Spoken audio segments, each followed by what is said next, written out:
So the UEFA Champions League round of 16 matches have been played, and we have our 8 quarterfinalists. This year, we've been lucky to witness some of the most exciting football that's ever been on display in knockout Champions League football. Simply because over the past few years, especially, we've seen the big boys like the Real Madrids, the Barcelonas, and the Bayern Munichs just brush aside their opposition with 4-0 wins, 5-0 wins, 6-0 wins in the first leg, which just make the second leg very boring. But this time, we've seen some of the closest games, some very high-scoring games, and some excellent comebacks. So let's look at the 8 teams that have qualified, the 8 games that they played in, and let's take a closer look at some of the more exciting matches. So the 8 teams that have now qualified are Real Madrid, Barcelona, Bayern Munich, Borussia Dortmund, Juventus, Monaco, Leicester City, and Atletico Madrid.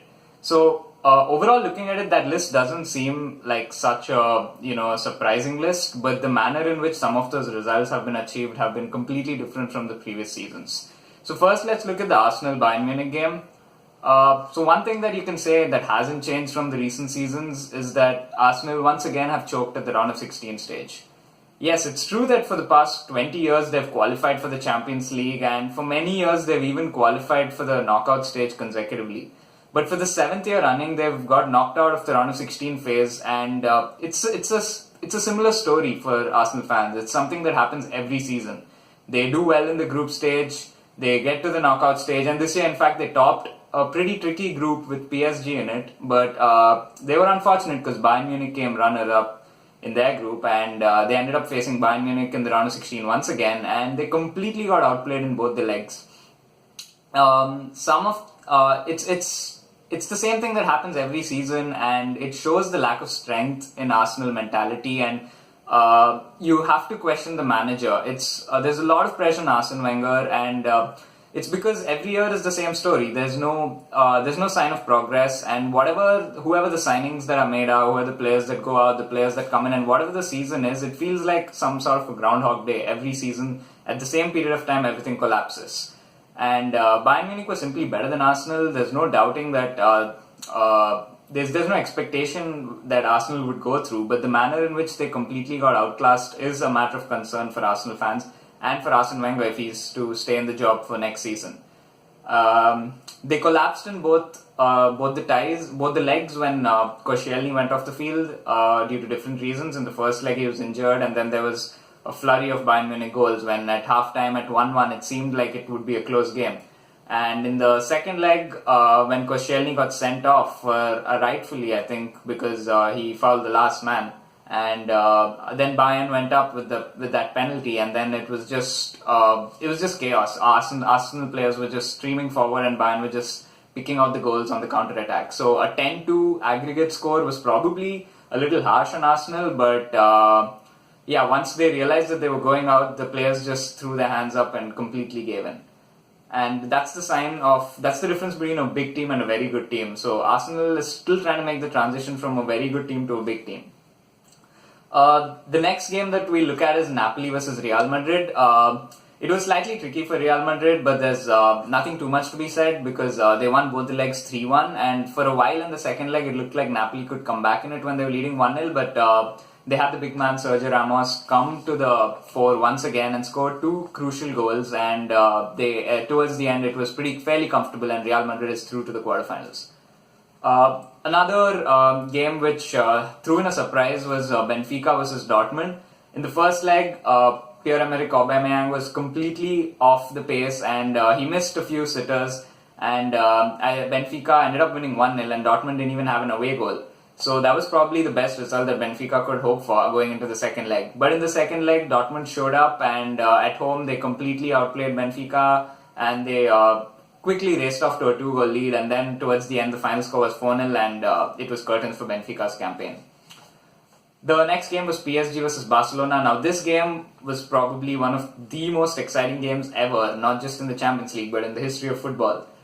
In the first leg, dominant Barcelona was expected to go through, but PSG came out and just completely outplayed them. They pressed, they closed down every single move of Barcelona, dominated the midfield and finished their chances, and they ran away 4-0 winners, which was totally unexpected. Even the wildest PSG fan wouldn't have, in his wildest dreams, wouldn't have expected that scoreline. Rabiot completely bossed the midfield, and the Barcelona's front three bar Neymar looked completely clueless. But going into the second leg, Luis Enrique, in fact, was forced to quit his job due to the pressure that was on him, because in Barcelona, if you don't win the Champions League and the league, you're a failure. And but going into the second leg, he said, I think we can win this game. And that's what Barcelona players showed right from the beginning. They got an early goal. They got a goal just before halftime and an early goal in the second half. And they pushed for that fourth. PSG players were crumbling under pressure. You could see that. At Nou Camp, the fans were loud. But once Cavani scored that away goal, you thought that the game was done and that PSG had survived the onslaught. And nevertheless, it was an exciting game, but it's now over. But then, with just 3 minutes of regular time to go and 3 goals to get for Barcelona, they managed to claw their way back into the game. Neymar with an excellent free kick towards the near post when everyone thought he'd go for the far post, and then they scored a penalty. And then, as the seconds dwindled down in stoppage time, Sergio Roberto popped up with a very, very important goal as far as Barcelona's season is concerned. And you have to question some of the refereeing decisions, but PSG really shouldn't be losing after being 4 goals up from the first leg. That's just not the sign of a great team. They should have really put the game to bed as well. Cavani and Di Maria had some really good chances even when the scoreline was 3-1 in the second leg, but they didn't take them, and it set the stage for one of the most famous Champions League fixtures of all time. And next game we look at is Leverkusen versus Atletico. Again, the first leg was very exciting. It was a 4-2 scoreline for Atletico, but they had 4 away goals, which basically meant that it would be really hard for Leverkusen to come back from it. And Atletico simply shut the game off in the second leg, and it was a goalless draw. And Leverkusen, they weren't really expected to go through, but they would have felt a little hard done by, because in the first leg they put up a good showing, but defensively they weren't good enough, and Atletico is in the quarterfinals. The next game we look at is Man City versus Monaco. Now, this game was really exciting in both the legs. The first leg was a 5-3 scoreline to Man City, and the second leg was a 3-1 scoreline to Monaco, and Monaco progressed on away goals. But the story of the game, had to be said, was lack of defense on both sides and exciting attack play. But one person I have to question in all this is Pep Guardiola. City were lucky to take a 5-3 lead going into the second leg, simply because they were trailing on 3 occasions in the first leg, and Radamel Falcao even missed a penalty. And they somehow scored 3 goals in the last 20 minutes to take a 5-3 scoreline in the second leg. And at that stage, Guardiola actually came out and said, we'll still go all-out attack, we'll still go out and try to score goals. Which is a good thing to say, because you want to win the match. You don't want your players to be complacent and assume that the job is done. But you do have to play like you're leading. This game is still not 0-0. You do have a lead to take into the second leg. And the City players came out and tried to play football. And Monaco were excellent. They didn't let City players on the ball at all. And the first half was a completely dominant performance, and they took a 2-0 lead into halftime.